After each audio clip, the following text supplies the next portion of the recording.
کوئٹہ سمیت بلوچستان کے مختلف علاقوں میں 8 فروری کے انتخابات کے نتائج میں مبینہ داندلی کے خلاف مختلف سیاسی جماعتوں کے اپیل پر شٹر ڈاؤن ہڑتال جاری ہے۔ انتخابات میں داندلی کے الزام پر مختلف قوم پرست اور دیگر سیاسی جماعتوں نے کوئٹہ سمیت بلوچستان کے مختلف علاقوں میں احتجاجی دھرنا بھی دے رکھا ہے۔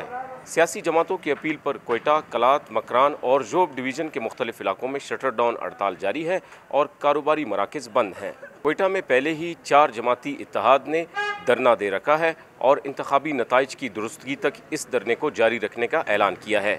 ان جماعتوں میں بلوچستان نیشنل پارٹی، پشتونخوا ملی عوامی پارٹی، پشتونخوا نیشنل ملی عوامی پارٹی، نیشنل پارٹی اور ہزارہ ڈیموکریٹک پارٹی شامل ہیں۔ اس اتحاد نے انتخابات میں مبینہ داندلی کے خلاف ایک تحریک چلانے کا بھی فیصلہ کیا ہے۔ کوئٹہ سمیت بلوچستان کے مختلف علاقوں میں کاروباری مراکز اور بینکس بند ہونے کی وجہ سے شہریوں کو مشکلات کا سامنا رہا ہے۔ مرتضی زہری، وائس آف امریکہ، کوئٹہ۔